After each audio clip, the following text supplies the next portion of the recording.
আসসালামু আলাইকুম। দেখেন খুব সুন্দর একটা টু পিসের কালেকশন নিয়ে আসছি, শার্ট এবং প্যান্ট। শার্ট সিস্টেমের, এই যে দেখেন কত সুন্দর লং শার্ট এবং প্যান্টের ডিজাইনটা। আর এই ডিজাইনটা তৈরি করতে আমার কতটুকু কাপড় লেগেছে এবং কিভাবে কাটিং ও সেলাই করেছি সম্পূর্ণটা এই ভিডিও দেখলেই বুঝতে পারবেন। আর এই যে দেখেন কত সুন্দর হয়েছে, আমিও কিন্তু মোটা কলার দিয়ে তৈরি করেছি। আর প্লিজ অবশ্যই আমার চ্যানেলটাকে সাবস্ক্রাইব করে দিন, একটা লাইক দিয়ে দিন আর ফুল ভিডিওটা দেখার অনুরোধ করলাম।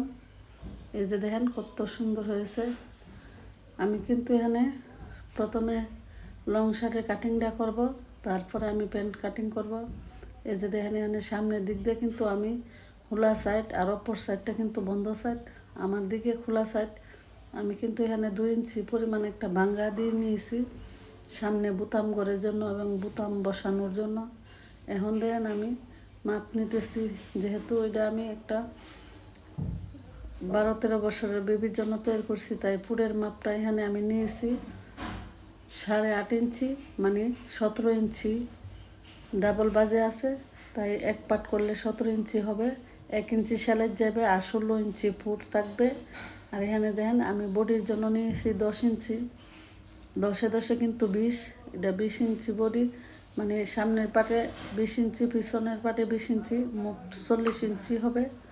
আর এই যে দেখেন আমি কোমর বরাবরই আরেকটা চিহ্ন দিয়ে নিয়েছি, বডির থেকে 2 ইঞ্চি ভিতরে একটা দাগ দিয়ে নিয়েছি। আর গিয়ারটা আমি দিব এখানে 26 ইঞ্চি, যেহেতু একটুখানি খোলা সাইড থাকবে রাউন্ড হিসাবে আর পুরোটাই বন্ধ থাকবে, তাই এখানে আমি 26 ইঞ্চি নিয়েছি আর এক্সট্রা 1 ইঞ্চি সেলাইয়ের জন্য নিয়েছি। এই যে দেখেন আমার ড্রয়িং করা কিন্তু শেষ, এখন শুধু কাটিং করবো। আর এই যে দেখেন আর্মহোলের দিকে আমি 1.5 ইঞ্চি ভিতরে একটা দাগ দিয়ে নিয়েছি আর হাফ করে আমি কিন্তু আর্মহোলের শেপটা দিয়ে নিয়েছি। আর আর্মহোল দিয়েছি কিন্তু আমি 7 ইঞ্চি। আর অবশ্যই আপনারা যদি কোনো কিছু বুঝতে না পারেন তাহলে আমার ভিডিওতে কমেন্ট করেন, আমি অন্য আরেকটা ভিডিওতে উত্তর দেওয়ার চেষ্টা করব। আর ফুল ভিডিওটা দেখেন। এই যে দেখেন পরে আরও সুন্দর সুন্দর টপস এবং টু পিসের কালেকশন দেখতে পাবেন। এই যে দেখেন আমার কাটিংটা কিন্তু প্রায় শেষের দিকে, এখন আমি নিচের রাউন্ডটা তৈরি করতেছি। আমি রাউন্ডটা করে দেখাই, যেহেতু আমার টেবিলটা ছোটো তার জন্য কিন্তু আসে না। আমি রাউন্ডটা আপনাদেরকে দেখিয়ে দিব আরেকবার। আর এখন দেখেন আমি পিছনের পাটটা কাটিং করতেছি। এই যে বন্ধ সাইডটা ওই পাশে ছিল, তাই আমি ঘুরিয়ে এইদিকে এনে আমি কিন্তু বন্ধ সাইডটার থেকে আমি পিছনের পাটটা নিব। আর এখন এই যে দেখেন সামনের পাটটা কিন্তু আমি বসিয়ে তারপরে পিছনের পাটটা কাটিং করব একই মাপে, যেহেতু আমি সামনে 2 ইঞ্চি এক্সট্রা আগে দিয়ে অলরেডি সাইড করে রেখেছি এবং ভাঙা দিয়ে উপরে রেখেছি, তাই আমি সেম ইডের মাপেই কিন্তু পিছনের অংশটা কাটিং করব। যে দেখেন আমি প্রথমে নিচের রাউন্ডার থেকে কাটিং করতেছি, একটুখানি ধৈর্য ধরে দেখেন, দেখলে বুঝতে পারবেন। এই যে দেখেন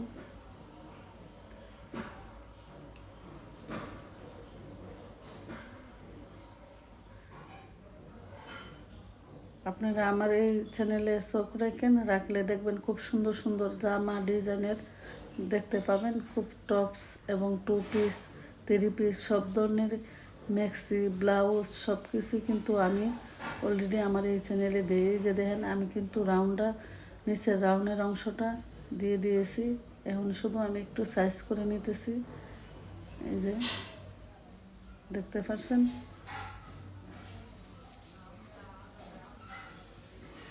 এই যে আমি আপনাদেরকে আরেকবার দেখিয়ে দিই, এই যে এটা হলো আমার উপরের সামনের অংশ আর নিচেরটা হলো আমার পিছনের অংশ।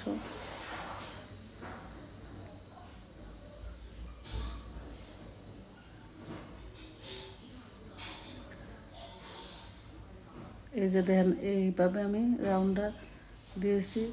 আর এখন দেখেন সামনের অংশের থেকে আমি কিন্তু তাল পাটে রেখেছি, এই যে কাটিং করে নিতেছি।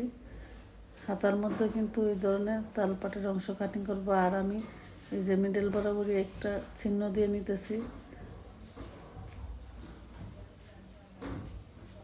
যে যতটুকু আমি খোলা রাখবো এই খোলার অংশের উপরে এটা আমি চিহ্ন দিয়ে নিছি। এখন জাস্ট আপনারা সেলোয়ারের কাটিংটা দেখবেন। সেলোয়ারের কাটিংটা কিভাবে করি, একদম সোজা একটা প্লাজো প্যান্ট হবে। এই যে এখানে 4 বাজে কাপড় নিয়েছি প্লাজোর জন্য, লম্বা এখানে 34 ইঞ্চি দিয়েছি, আর কোমর দিয়েছি আমি প্রায় সামনের পাটে 22 ইঞ্চি আর পিছনের পাটে 22 ইঞ্চি।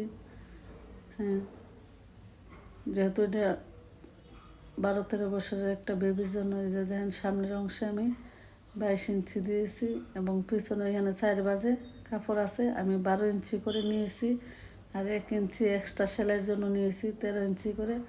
আর হাইটে আমি মূলত 15 ইঞ্চির মধ্যে দিয়েছি, না সরি 16 ইঞ্চির মধ্যে দিয়েছি হাইটা, যেহেতু উপরে রাবারের জন্য 2 ইঞ্চি চলে যাবে, 14 ইঞ্চি যেন টিকে থাকে। 16 ইঞ্চি হাইয়ের মধ্যে 2 ইঞ্চি উপরে রাবারের জন্য চলে যাবে, আর 14 ইঞ্চি আমার অলরেডি থাকবে।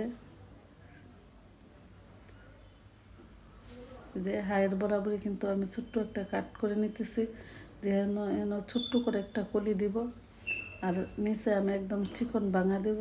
এই যে দেখেন আমি এখান থেকে কলির কাপড়টা কাটিং করব।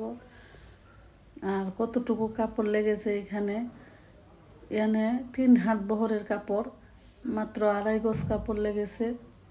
শুধু 2.5 গজ কাপড়, মাত্র 2.5 গজ কাপড় দিয়ে কিন্তু আমি সুন্দর 2 পিসটা কাটিং করেছি এবং খুব সুন্দর হয়েছে, দেখতে তো পাচ্ছেন যখন বাচ্চাটা পরে আছে খুব সুন্দর কিন্তু হয়েছে মাশাআল্লাহ। আর প্লিজ আপনারা ধৈর্য সহকারে ফুল ভিডিওটা দেখেন এবং আমি কিভাবে এই মোটা কলারটা তৈরি করি, আমি কিভাবে শাড়ির মধ্যে কলারটা লাগিয়েছি এবং ফিটিং করেছি আপনারা কিন্তু দেখতে পাবেন এরপরের ভিডিওতে কিন্তু আমি আরও অনেক সুন্দর একটা শার্ট এবং প্যান্ট একই সাথে নিয়ে আসব বড়দের জন্য। আমি অলরেডি এটা যেহেতু অনেক লং হয়ে যাবে লাগানো, তার জন্য আমি এই ভিডিওতে দেখাই নাই। পরের ভিডিওতে আমি আপনাদেরকে একদম ক্লিয়ারভাবে কিভাবে কলার লাগাবেন সম্পূর্ণটা দেখতে পাবেন। আর যেহেতু আমার বাসার সাথেই একটা বিল্ডিংয়ের কাজ হচ্ছে, তাই এই কাজের শব্দ কিন্তু ভিডিওতে আসতে পারে, প্লিজ আপনারা মনে কিছু নিয়েন না, কারণ আমার পাশের বিল্ডিংয়ে কাজ চলতেছে। আজকের মতো এখানে আল্লাহ।